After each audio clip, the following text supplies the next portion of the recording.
Nasihat buat anak. Seringkali Rasulullah Shallallahu Alaihi Wasallam mengingatkan agar kita berbakti kepada orang tua kita, memuliakan dan mengabdi kepada mereka.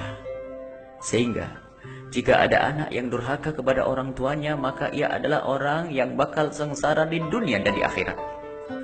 Dan termasuk dosa yang akan didahulukan hukumannya di dunia sebelum di akhirat adalah dosa durhaka kepada orang tua. Untuk memupuk benih bakti seorang anak kepada orang tua adalah dengan sering-sering kita menghadirkan besarnya makna perjuangan orang tua terhadap anak-anaknya di saat sang anak masih kecil.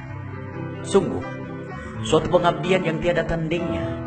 Orang tua rela sakit demi anak, tidak nyenyak tidur demi anak, dan begitu seterusnya. Perjuangan demi perjuangan beliau jalani, pengabdian demi pengabdian beliau lalui, semuanya adalah demi anak. Akan tetapi kadang seorang anak terbawa dalam kelalaian akan semua yang telah diperjuangkan oleh orang tua, sehingga ada seorang anak membentak orang tuanya, atau bahkan dengan mudah memukul orang tuanya, atau menyakiti hati orang tuanya dengan lidah dan tingkah lakunya. Yang ingin melihat manusia celaka di dunia dan di akhirat, cukuplah melihat seorang anak yang durhaka kepada orang tuanya. Durhaka kepada orang tua kadang teramat halus sehingga tidak dirasa oleh seorang anak, akan tetapi ternyata seorang anak sudah berada pada hakikat kedurhakaan. Seorang anak yang menghindar dari beban biaya rumah sakit untuk orang tuanya yang ditanggung oleh saudara-saudaranya, di saat pembayaran biaya rumah sakit pura-pura tidak tahu lalu menjauh untuk sementara dari keluarganya dengan berbagai alasan. Namun sebenarnya hanya ingin menghindar dari beban biaya pengobatan orang tuanya. Sungguh Allah Maha tahu apa yang ada di hati sang anak durhaka ini. Sadarilah bahwa jika kita sakit, seorang tua akan mengorbankan semua yang dimilikinya demi kesehatan kita. Ada lagi seorang yang durhaka dengan memanfaatkan kebaikan orang tua. Orang tuanya memang mencintainya dan berjuang untuknya, menyekolahkannya hingga sang anak bisa berhasil dan mendapatkan pekerjaan yang nyaman, bersih dengan gaji tinggi. Sementara orang tuanya tetap tidak berubah sebagai seorang petani yang kulitnya di samping semakin hitam terbakar matahari, juga semakin berkeriput dimakan usia.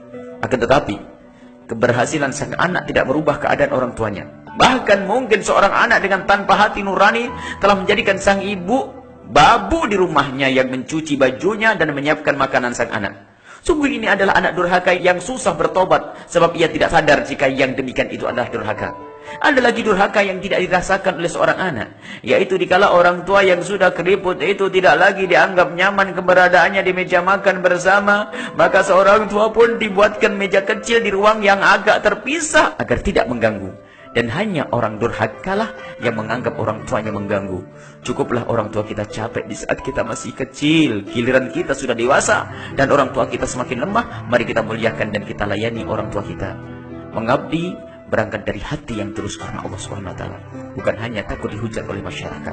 Sebab ada orang yang mengabdi dan berlemah lembut kepada orang tuanya di depan teman dan tetangganya, akan tetapi di saat tidak ada yang melihatnya, maka pengabdian yang lemah lembut itu pun hilang.